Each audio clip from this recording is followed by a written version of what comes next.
আমাদের জীবনে ঘুম হলো একটি ওষুধের মতো। কোনো ব্যক্তি যদি ঠিকঠাক দীর্ঘদিন না ঘুমায় তাহলে তার শরীরে বিভিন্ন রোগ বাসা বাঁধতে পারে। আপনাদের যদি বলি কোনো ব্যক্তি 48 বছর না ঘুমিয়ে কাটিয়ে দিয়েছে, কি অবাক হচ্ছেন? কিন্তু অবাক হলেও এটি সত্যি ঘটনা। থাইগন হলেন 79 বছরের একজন ভিয়েতনামের বাসিন্দা। তিনি পেশায় ছিলেন কৃষক। তিনি গত 48 বছর ধরে ঘুমাননি। শুনতে অবিশ্বাস্য মনে হলেও এটি সত্যি।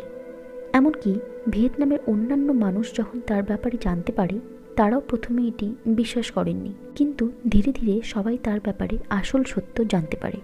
আর এই খবরটি পরবর্তীতে ভিয়েতনাম থেকে পুরো পৃথিবীতে ছড়িয়ে যেতে শুরু করে। কিন্তু থাইগনের আরও একটি সমস্যা ছিল যে সে কারো সঙ্গে কথা বলতো না। তখন অনেকে মনে করতে থাকে যে এটি থাইগনের একটি শারীরিক সমস্যা।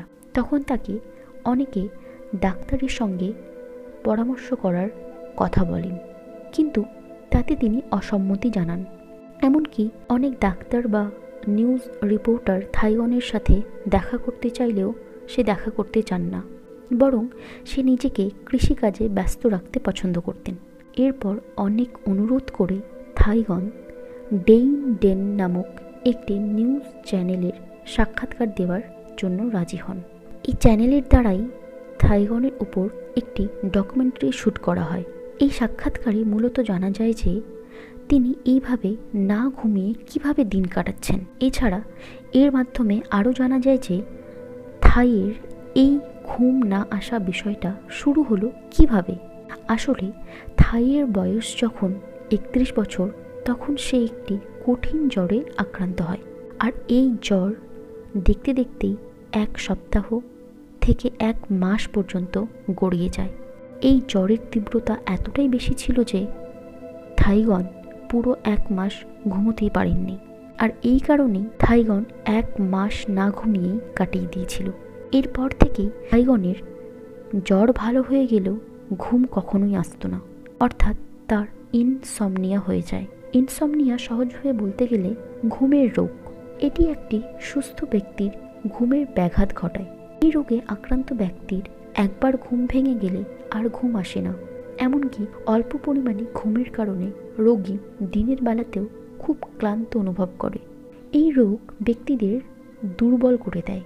তবে ইনসমনিয়ার কারণ মূলত দুশ্চিন্তা, হতাশা, কোনো রোগ বা কোনো ওষুধের সাইড এফেক্টও হতে পারে।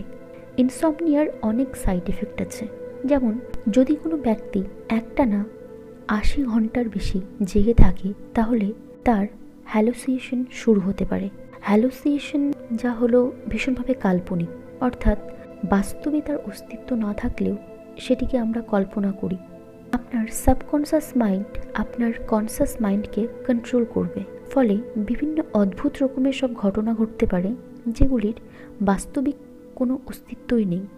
যেমন একটি উদাহরণ দেওয়া যেতে পারে যে একটি মহিলা বেশ কিছুদিন ধরে না ঘুমানোর ফলে তিনি নিজেকে ইমাজিন করতে থাকে যে সে আইসিইউতে ভর্তি রয়েছে এবং পাশে থাকা একটি বড় কুমড়ো তার সঙ্গে কথা বলছে, যেটি বাস্তবে কখনোই সম্ভব না। বাস্তবে সেই মহিলাটি নর্মালি সোফাতে বসেছিল। এটি হলো হ্যালোসিনেশন। কিন্তু থাইগনের ক্ষেত্রে পুরো ব্যাপারটা খুব আশ্চর্যজনক ছিল। তার মধ্যে কোনো দুর্বলতা বা হ্যালোসিনেশন দেখা যায়নি, বরং তিনি অন্য স্বাভাবিক মানুষের মতোই সুস্থ ছিলেন।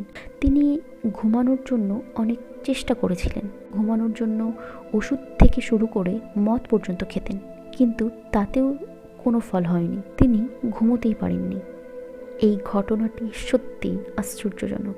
আপনারা যদি এরকমই রহস্যজনক আর ইন্টারেস্টিং কিছু ভিডিওর অনুসন্ধান করছেন তাহলে আমার চ্যানেলটি সাবস্ক্রাইব করার অনুরোধ রইল। ধন্যবাদ।